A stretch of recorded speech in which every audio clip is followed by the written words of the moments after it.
पंतप्रधान नरेंद्र मोदींच्या हस्ते रेनगरमधल्या कामगारांच्या घरांचं लोकार्पण। घरकुल योजनेतील लाभार्थ्यांना मोदींच्या हस्ते चाव्यांचं वाटप।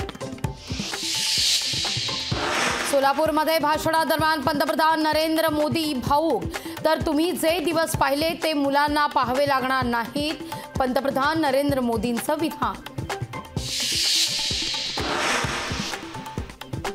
2024 मध्ये भाजपचं सरकार येणार। तिसऱ्या कार्यकाळामध्ये भारत टॉप 3 अर्थव्यवस्थेत येणार, टॉप 3 मध्ये येणार, पंतप्रधान नरेंद्र मोदींनी व्यक्त केलाय विश्वास।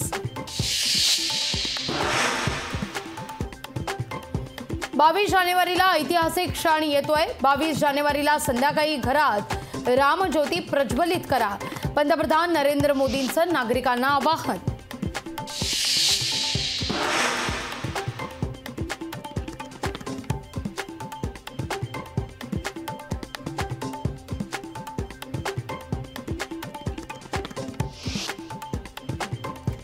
आडम मास्तरांकडून चुकून उपमुख्यमंत्री उद्धव ठाकरे असा उल्लेख। आडम यांच्याकडून दिलगिरी व्यक्त करत चूक सुधारली। भूमिपूजन आम्ही केलं, चावी ही आम्हीच दिली, यालाच म्हणतात मोदी गॅरंटी।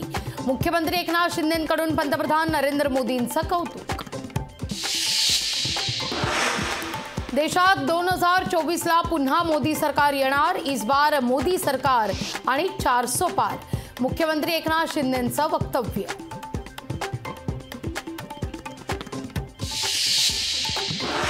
शिंदे फडणवीसांच्या पाठीशी मतदार नाहीत म्हणून मोदींना महाराष्ट्रात यावं लागतंय, तर राजकीय फायदा तिथं मोदींचा दौरा।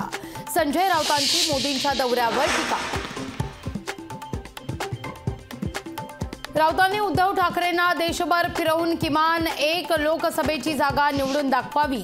संजय राऊतांना मंत्री गिरीश महाजनांचं चॅलेंज। दाओशी गुंतवणूक नंतर आणा, पहिल्यांदा गुजरातला गेलेले उद्योग महाराष्ट्रात आणा। खासदार संजय राऊतांची मुख्यमंत्र्यांच्या दाओस दौऱ्यावर सडकून टीका। दाओसमधील सामंजस्य करार पाहून विरोधकांचे डोळे पांढरे होतील। दाओसच्या दौऱ्यावर टीका करणाऱ्यांना मुख्यमंत्री एकनाथ शिंदेंचं प्रत्युत्तर। शेड्यूल 10 नुसार शिवसेना आमदार अपात्रतेचा निर्णय दिला, निकालात कोणताही बदल करणार नाही, विधानसभा अध्यक्ष राहुल नार्वेकरांचं वक्तव्य। उद्या मुंबईकडे निघणारच, आरक्षणाशिवाय माघारी फिरणार नाही, जरांगे पाटील आपल्या भूमिकेवर ठाम।